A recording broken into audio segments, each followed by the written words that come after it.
Good morning. Go ahead and introduce yourself. Hi, my name is Ken Allen. My wife and I moved to Castle Oaks in 2008. We've been here a long time. Moved into what we consider to be our retirement home. Also moved out here because one of our sons lived in the community.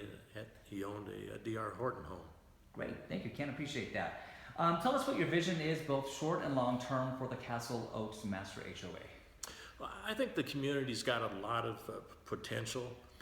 You have to recognize we've gone through a lot of struggles with the association. If you think back in the 2008, 2009 timeframe, 2010, there was a big downturn in the housing market. So homes weren't selling, lots were sitting empty, and things just weren't going well at all from that standpoint.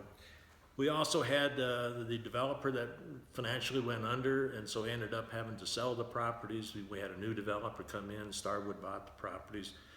And with Starwood, we had actually several different managers that were working with the development side of it. And so we had some change there. We had one developer, manager who I think was even out of state, so it was kind of difficult with some of the things that would happen there. We've also had a new and a change in the management company. So we've had a lot of transition. There's a lot of things that are done differently from what they were. We used to have monthly billing, now we have quarterly billing.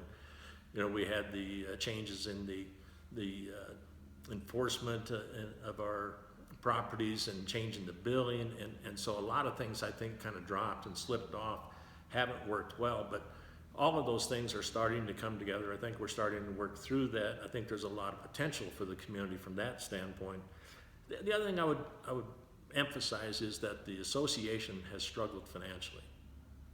We are not cash flowing on our own to cover all the expenses that we're incurring. The association is presently getting subsidized by the developer, which we need, we have to have, and you know, and some people say, well, they should. But you know, I think we're fortunate to have a developer that's helping us. You know, we got into a swimming pool here, but the expenses for this are pretty high, and so the developer is helping us. You know, we've got the lifestyle director, which a lot of people really wanted, the developer really wanted, but that expense is pretty high, and so there's some subsidies going on, and we have to work to make sure that over time the association is financially strong and can stand on its own and be able to cover the expenses that we have. The other thing, you know, I hear that a lot of people are concerned about the communication within the community is not good between the developer and the management company, and I think those are things that we can work through and we can improve on from that standpoint. My vision for the community is, you know, I want it to be a safe place to live. You know, a place where you can feel good about your kids outside playing and feel good about what's going on in the community. I want it to be a family-oriented community where families, you know, enjoy living here and like the idea of it. It needs to be a desirable place to live, a place where, you know, you're eager to tell your friends, your family, and others and say, hey, this is a great community. You know, you ought to look at a house out here from that standpoint. You know, we can get to and need to be a financially strong HOA, like I said. And if we do these things, I think property values are going to grow. I think people are going to feel like they're a part of the community and that they're neighbors, you know, to each other, you know, and things, you know, you don't open your garage door, drive in, shut your garage door, you know, you become a community, you become a neighborhood. Perfect. Thank you very much. Describe why you'd like to be on the board, and if given the opportunity, what do you see as a priority for the board? Well, you know, I'd like to be on the board. I am on the board right now, and I've really enjoyed it. I think it's been an opportunity for me to share and to participate and to use my background and my experiences to help improve the community. Ever since I moved here back in 2008, I've been very active in going to board meetings, attending any meetings that were put on by the developer, and I asked questions. I got involved. You know, I found out what's going on with the finances, and I was asked to become part of what it was called a finance committee several years ago. So I participated with that. We worked on budget, we worked on projects, what we were going to spend money on, what we're going to do with dues, you know, were we going to raise dues. And after that, Starwood came to me and said, Ken, would you consider being an appointed board member? And so I was appointed. I agreed to that in late 2015. So a little over a year now I've been on the board. And naturally, I would like to continue that. I think I've brought value to it. I think that the association, the developer, and the people that know me and know what I've done would say that I've added value to the community. I would like to stay with the board because there's only one voted position right now. And I think the continuity of me staying brings a lot to the community. If someone else is elected, and there's good candidates, but if someone else is, there's a pretty big learning curve to what's going on and figuring out, how we work and what we're doing here from that standpoint. As far as priorities, I guess what I would say is, I want to be a strong advocate for the community. I want people to be able to say, hey, Ken, here's an issue, here's a concern, can you help us? Can you get the board to focus on this? Can you talk to the developer? I'm happy to do that. I want to do that. I want to be an advocate for the community. I want to help build a financially strong HOA. I think it's critically important. We've run deficits, and you can't do that forever. You've got to be able to manage your money and run and cover your expenses. So I want to make sure that we build a strong HOA. We've got some landscaping issues that people have recognized and said, hey, the fences on Founders look terrible. The landscaping trees have died. We haven't replaced them. And to be honest, it's been a matter of cash flow.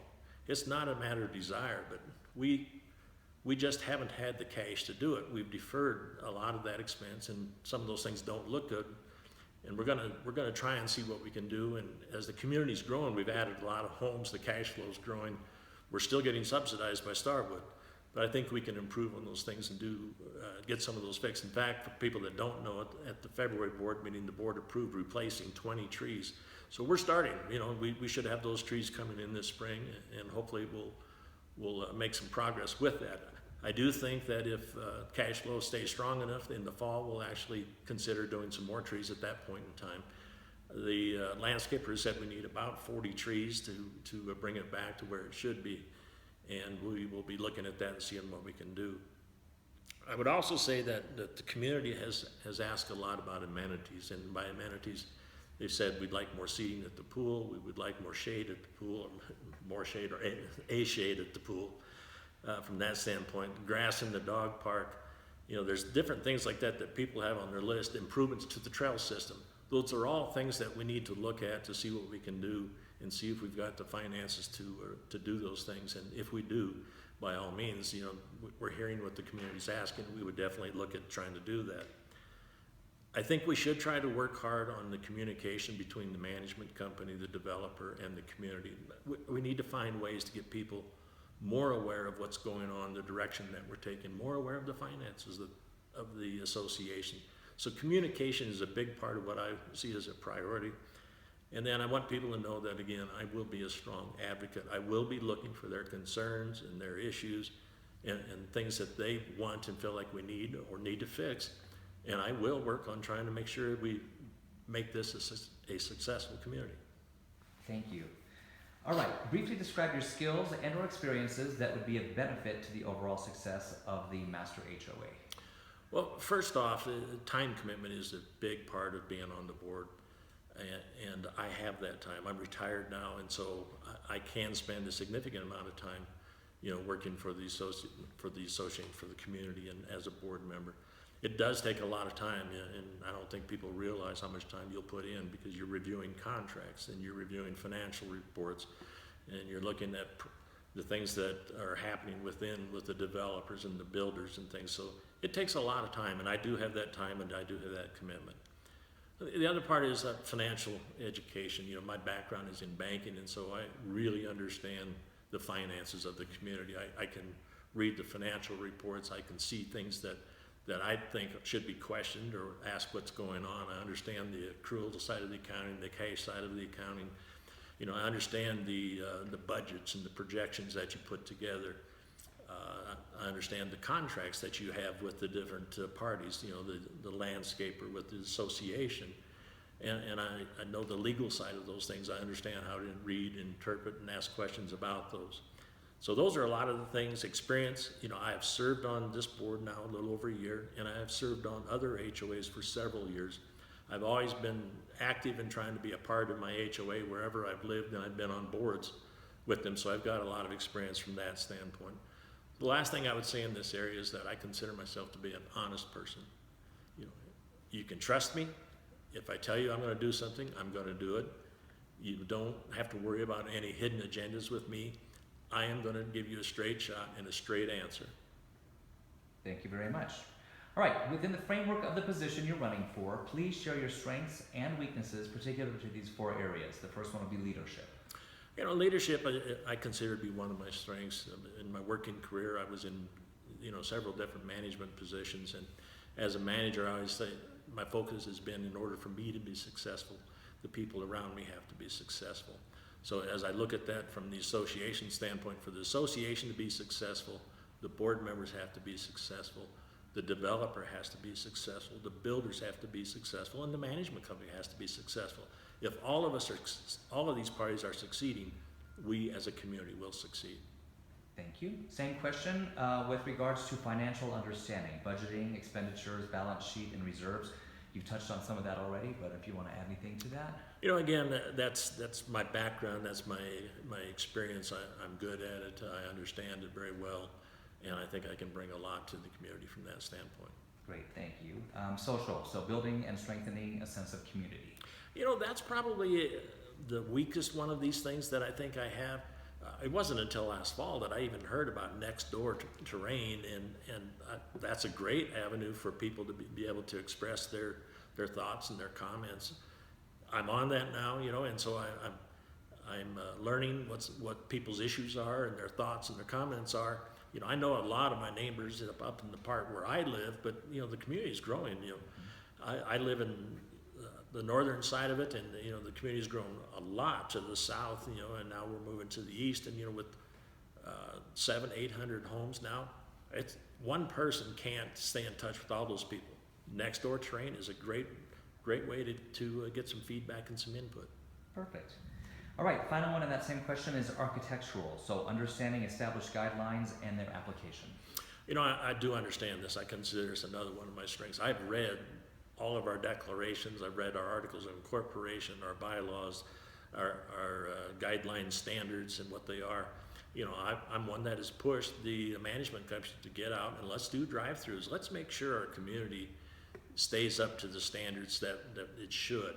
We don't need to be onerous about that, but we need to make sure that people are taking care of our community, taking care of their homes, and doing things that are going to make sure we protect the value of everyone around it. Thank you. All right, you touched on this one too. The position is a 1-year commitment with quarterly board meetings and various working sessions throughout the year. Is this acceptable? Absolutely. I think your question doesn't emphasize how much time it really takes. If you're going to do this job, you're going to do this right, you're going to spend a lot of time. And as we grow and as we get more elected board members on board, it's going to help as we spread some of those responsibilities out. But it is a big time commitment, and I'm committed to giving whatever time it needs. Perfect, thanks. And the last one, briefly describe one aspect of the current Castle Oaks Estates Homeowners Association program that you would do differently, and tell us why. I probably would say there's a couple of things, and one is communication. We've got to do a better job of communicating with the entire community what's going on. So that's one thing I would change from that standpoint. I think we really need to work on getting people knowing what's going on. I'd really like to see a bigger involvement by the community. I'd like to see some committees set up, perhaps a committee for the social committee, a finance committee. We have some people that have been working on the architectural side, the landscaping side. I'd like to see more of that done, more people get involved. The more people we get involved, the more people are going to know what's going on. And so communication is the big thing. Committees, and get people involved. I'd like to see more people come to board meetings. I'm surprised, I've been out here since 2009, and board meetings have very, very small attendance. The annual meeting, when we go through the budget, we get pretty good attendance if we're raising dues. If we're not raising dues, we don't get many people showing up. And I'd say people take an interest in the community, come out, talk, find out what's going on. I know a lot of people have got families and don't have time, but if you can at all, try to come out, try to get a little bit involved in firsthand. Ask the questions, talk to the people, talk to the board, talk to the developer, talk to the management company. Fantastic. Well, thank you very much for your time today, Ken. We appreciate it. Thank you.